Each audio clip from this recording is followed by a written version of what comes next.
अस्सलाम वालेकुम। कैसे हैं आप सब? उम्मीद है ठीक ठाक और खैरियत से होंगे। मैं भी बिल्कुल ठीक ठाक हूँ। अभी मैं उठी थी और मम्मा ने मशीन लगाई थी। संडे तो होता ही स्पेशल कपड़े धोने के लिए मेरे ख़्याल से, क्योंकि सबको तभी याद आता है कि जी आज हमने कपड़े धोने थे। और जैसे उठी फिर अम्मी कपड़े धो रही थी तो मैंने उन्हें कहा चलें आप बाकी कर दें और मैं स्पिन कर दूँगी।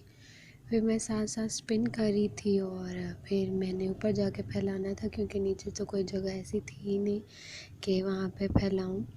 और फिर मैं यहाँ पे जल्दी जल्दी से कपड़े निकाल रही थी कि जल्दी जल्दी काम हो, क्योंकि संडे को वैसे भी इतने ज़्यादा काम होते हैं और ये तो एक मस्ट ही काम होता है कि आपने कपड़े भी धोने हैं।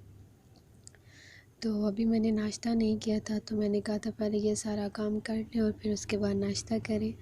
और मेरी आवाज़ को थोड़ा सा इग्नोर कीजिएगा, गला ख़राब होने की वजह से इस तरह से। तो अभी मैं ऊपर छत पे आई थी और यहाँ पे कपड़े मैं बिछा रही थी और इतनी तेज़ हवा चलने लग पड़ी ना, और बारिश बिल्कुल बन के आ गई थी। ये तो हमेशा होना ही होता है, जब भी कपड़े धो तो बारिश तो आती ही होती है। और यहाँ पे इतने तेज़ बादल बन के आ चुके थे और उनकी इतनी आवाज़ें भी आ रही थी, और थोड़ी सी देर अभी हम कपड़े धो ही रहे थे तो बारिश स्टार्ट भी हो गई थी। और बारिशों ने तो पहले भी इतनी तबाही मचाई हुई है, बस अल्लाह पाक बचाए बारिशों से। और लोगों का बहुत ज़्यादा नुकसान हो चुका है, बस अल्लाह पाक उन्हें सब्र दे और जो लोग उनकी मदद कर रहे हैं उनको इसका अजर भी दे। और बस हम लोग उनके लिए दुआ कर सकते हैं और अल्लाह ताला से भी दुआ कर सकते हैं, बस रहमत की बारिश बरसाएं। ज़हमत किसी के इसका बस ज़हमत का ना बने।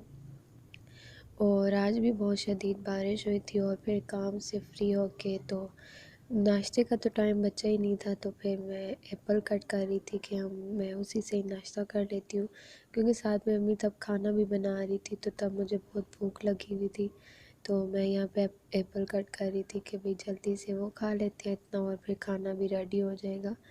और साथ में अम्मी बना रही थी, गोश्त बना रही थी और फिर इतना एप्पल ही खा ही रही थी कि अम्मी ने रोटी भी तैयार कर दी और फिर वो वगैरह खाई और फिर मैं सो गई थी।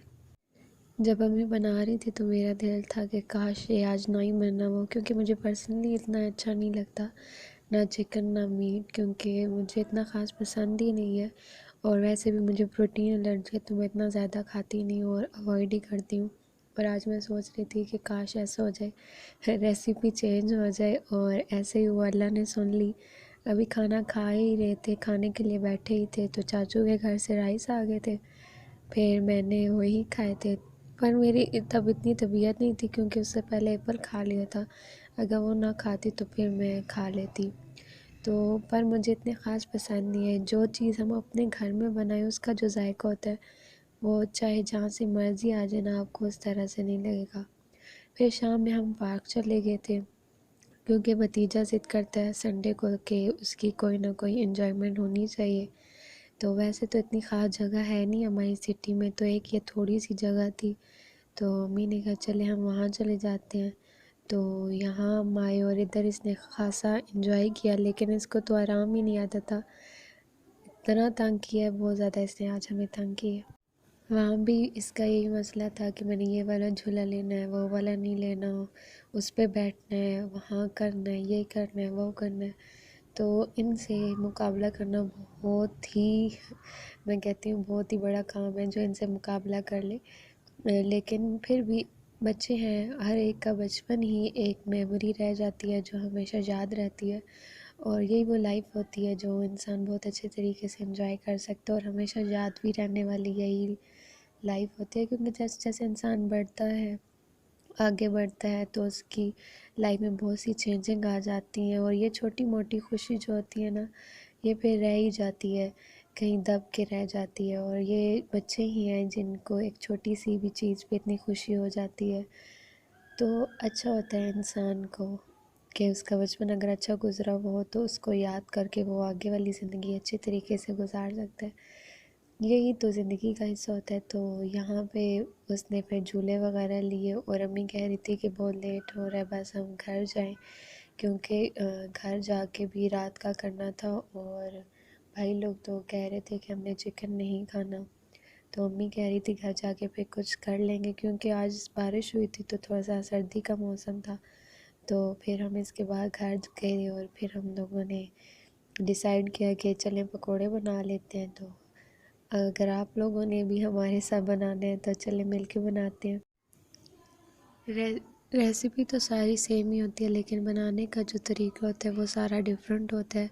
हर एक के हैंड का टेस्ट भी डिफरेंट होता है। तो हमने जो आज बनाए थे वो काफ़ी अच्छे बने थे, लेकिन जैसे अम्मी बनाती हैं वैसे नहीं बने थे। तो सबसे पहले बेसन लिया था, अनारदाना और हल्दी थोड़ी सी ली थी, लाल मिर्च और नमक अपने जायके के मुताबिक, और सूखा धनिया लिया था, और प्याज और जो आलू थे वो अभी मैंने मिक्स नहीं किए थे, क्योंकि हमारे घर में ज़्यादा शौक़ से आलू वाले पकोड़े बनाए जाते हैं, तो उसके लिए अलग-अलग मिक्सचर ना बनाना पड़े, तो इकट्ठा ही बना लिया। तो साथ साथ आपने पानी ऐड करते रहना है, और जब वो सही से लिक्विड बन जाए तो फिर पोटैटो को उसके साथ मिक्स कर लेना, और पहले एक डाल के देख लीजिएगा कि अगर गर्म है हो गया ऑयल तो फिर सारे डाल लेना। तो इसी तरह से फिर मैंने बना लिए थे आलू वाले पहले। तो आलू वाले जब बना लिए फिर उसके बाद सारे ऑनियन डाले फिर, और जो पोटैटो आपने डालने हैं डालें। साथ साथ ये चीज़ें तो हम ऐड करते रहते हैं, और अपने जायके के मुताबिक चख भी लें कि चीज़ें पूरी है या नहीं पूरी।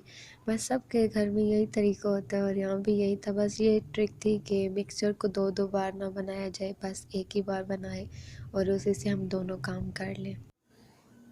और यहाँ पे फिर मैंने उन्हें अच्छे तरीके से पहले मिक्स किया ऑनियन और पोटैटो को सही अच्छे तरीके से आपने डालना है, ताकि एक्स्ट्रा पानी जो है ना वो और ऐड ना होने, तो क्योंकि आपका जो पेस्ट है वो बहुत पतला हो जाएगा और फिर आपके पकोड़े अच्छे से नहीं बनेंगे।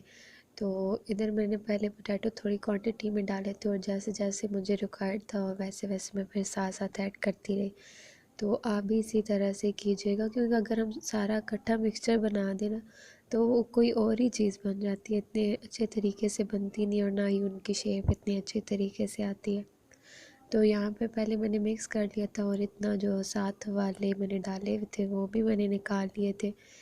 और ये तो चलता रहता है, क्योंकि इंसान अपनी गलतियों से ही सीखता है। मैंने भी कई बार बहुत ही गलत बनाए हैं, अब जाके थोड़े बहुत ही मुझे आए हैं, लेकिन जिस तरह से अम्मी बनाती है वैसे अभी भी नहीं आए। तो इसके बाद आप इनको निकालें, केचप के साथ सर्व करें या चटनी के साथ सर्व करें।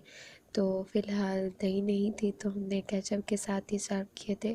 टेस्ट अच्छा बन गया था। अगर आप लोगों को भी अच्छा लगा तो ज़रूर रेसिपी को ट्राई कीजिएगा और मुझे भी बताइएगा। और आज वॉइस थोड़ी सी आगे पीछे हो गई है, क्योंकि मुझे अभी इतना आइडिया नहीं है। आहिस्ता आहिस्ता इंसान जैसे जैसे करता है आइडिया होता जाता है। अगर आपको वीडियो अच्छी लगी तो ज़रूर लाइक कीजिएगा।